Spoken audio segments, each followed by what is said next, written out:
শুভ সকাল বন্ধুরা। আজ 14 আগস্ট শুক্রবার। আজকের সকালের বরাক তথা সমগ্র আসামের গুরুত্বপূর্ণ খবরগুলি হল: শ্রীভূমি উন্নয়ন পর্ষদের অধীনে প্রধানমন্ত্রী আবাস যোজনার দ্বিতীয় পর্যায়ের সরকারি ঘর বণ্টনের প্রক্রিয়া খুব শীঘ্রই শুরু হতে চলেছে। ইতিমধ্যেই অনলাইনে আবেদন গ্রহণের প্রক্রিয়া সম্পন্ন হয়েছে। প্রায় 15,000 হিতাধিকারী অথবা উপভোক্তা এই প্রকল্পের জন্য আবেদন করেছেন। প্রাথমিক বাছাই প্রক্রিয়া শেষে তাদের মধ্যে প্রায় 5,000 উপভোক্তার নাম চয়ন করা হয়েছে। সাংবাদিক সম্মেলনে এই কথা জানিয়েছেন শ্রীভূমি উন্নয়ন কর্তৃপক্ষের চেয়ারম্যান বিশ্বরূপ ভট্টাচার্য। উন্নয়ন কর্তৃপক্ষের কার্যালয়ে আয়োজিত সাংবাদিক সম্মেলনে তিনি জানান, সরকারি নিয়মনীতি মেনেই প্রধানমন্ত্রী আবাস যোজনার দ্বিতীয় পর্যায়ের কাজ এগিয়ে নিয়ে যাওয়া হচ্ছে। খুব শীঘ্রই প্রকৃত হিতাধিকারীরা লাভ করবেন প্রধানমন্ত্রী আবাস যোজনার আওতায় সরকারি ঘর। অসম অরুণাচল প্রদেশ সীমান্তে আবার উত্তেজনা। দুই রাজ্যের বিক্ষোভকারীদের মধ্যে নতুন করে সংঘর্ষ। বীর সামলাতে পুলিশকে শূন্যে গুলি চালাতে হয়। কয়েকদিন আগেই জমি দখলকে কেন্দ্র করে অরুণাচলের দিক থেকে অসমের বাসিন্দাদের লক্ষ্য করে গুলি চালানোর অভিযোগ উঠেছিল। তার রেশ ধরেই এই নতুন সংঘর্ষ। বৃহস্পতিবার অরুণাচল প্রদেশ লাগোয়া অসমের ধেমাজি জেলায় ঘটনাটি ঘটে। আগের দিনের গুলি চালনার ঘটনায় অসমের কয়েকজন বাসিন্দা আহত হয়েছিলেন। এরপরেই বিভিন্ন সংগঠন অরুণাচল প্রদেশের বিরুদ্ধে অর্থনৈতিক অবরোধ শুরু করে। এই অবরোধ দ্বিতীয় দিনে পড়ার পরেই নতুন করে সংঘর্ষ বাধে।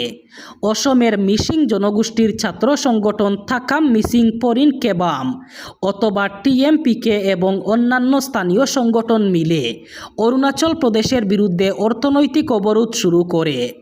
সংবাদ সংস্থা পিটিআইকে এক আধিকারিক জানিয়েছেন, অবরোধ চলাকালীন অরুণাচলের দিক থেকে কিছু লোক অসমের বিক্ষোভকারীদের দিকে পাথর ছুঁড়তে শুরু করে। পাথর ছুঁড়ার ঘটনায় কয়েকজন আহত হওয়ার পরেই দুই গোষ্ঠীর মধ্যে সংঘর্ষ শুরু হয়।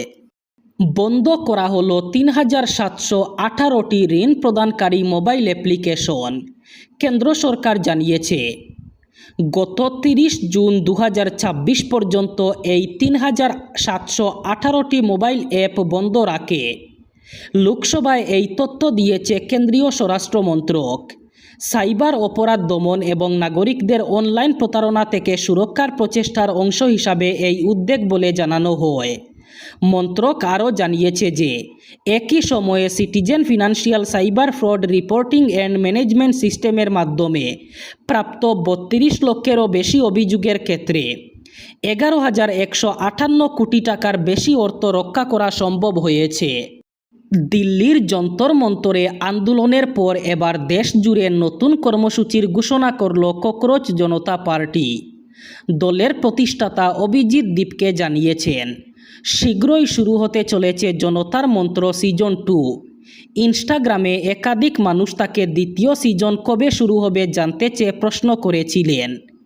সেই প্রশ্নের জবাবেই এই ঘোষণা বলে জানিয়েছেন তিনি। তবে দলের পক্ষ থেকে জানানো হয়েছে, জনতার মন্ত্র সিজন 2 আসলেই ইতিমধ্যে শুরু হয়ে গেছে। সিজেপির প্রধান মুখপাত্র সৌরভ দাস বলেন, এটাই সিজন 2।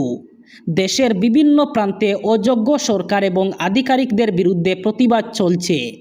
এবার সিজেপির পক্ষ থেকে দেশ জুড়ে লিসেনিং ট্যুর শুরু করা হচ্ছে।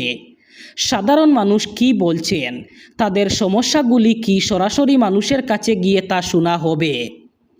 দলীয় সূত্রে জানানো হয়েছে, স্বাধীনতা দিবস অর্থাৎ 15 আগস্ট থেকে একটি বিশেষ প্রচার অভিযান শুরু করতে চলেছে সিজেপি। এই প্রচারের মূল লক্ষ্য হবে শিক্ষা ব্যবস্থা। সাধারণ মানুষ এবং অভিভাবকদের নিজেদের এলাকায় সরকারি স্কুলে যাওয়ার আবেদন জানানো হবে। স্কুলের পরিকাঠামো, শিক্ষার পরিবেশ এবং অন্যান্য পরিষেবার পরিস্থিতি সরজমিনে খতিয়ে দেখে সামাজিক অডিট করার আহ্বান জানিয়েছে দল।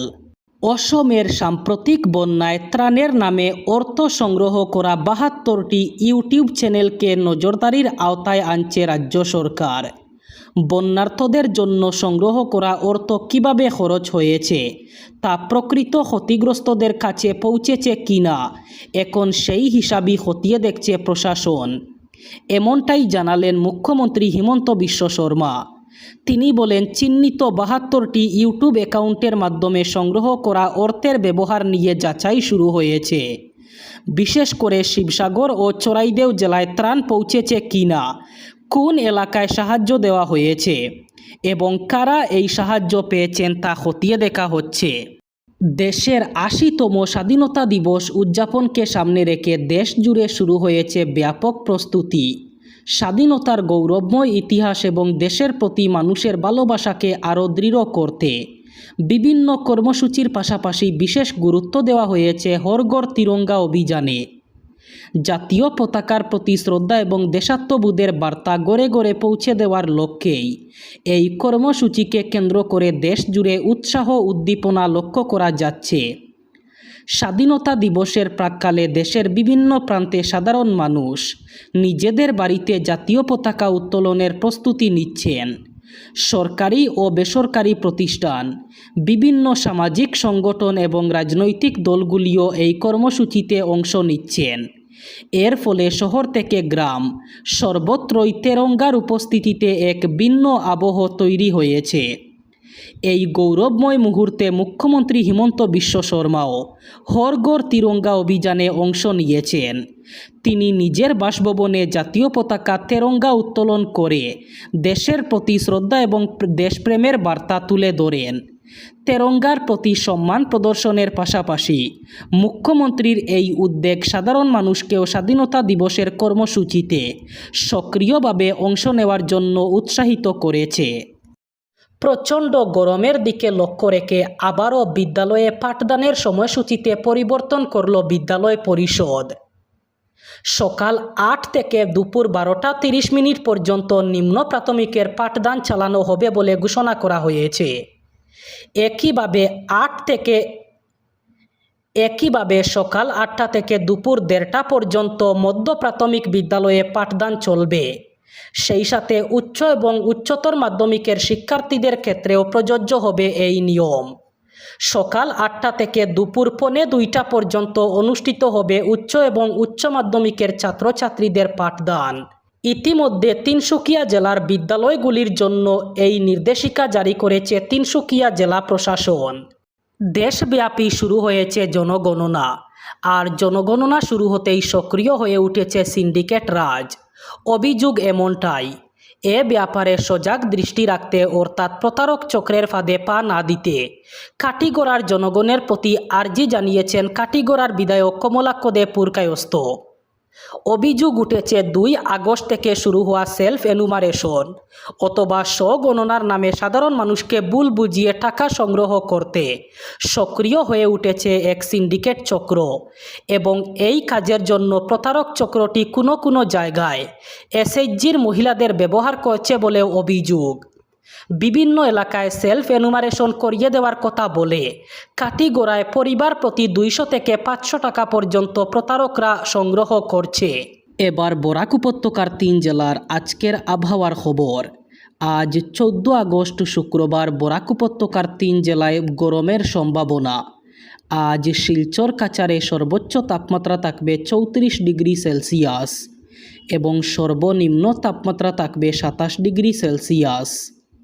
শ্রীভূমি করিমগঞ্জে আজ সর্বোচ্চ তাপমাত্রা থাকবে ৩৪ ডিগ্রি সেলসিয়াস এবং সর্বনিম্ন তাপমাত্রা থাকবে ২৭ ডিগ্রি সেলসিয়াস। একইভাবে হাইলাকান্দি জেলায়ও আজ সর্বোচ্চ তাপমাত্রা থাকবে ৩৪ ডিগ্রি সেলসিয়াস এবং সর্বনিম্ন তাপমাত্রা থাকবে ২৭ ডিগ্রি সেলসিয়াস।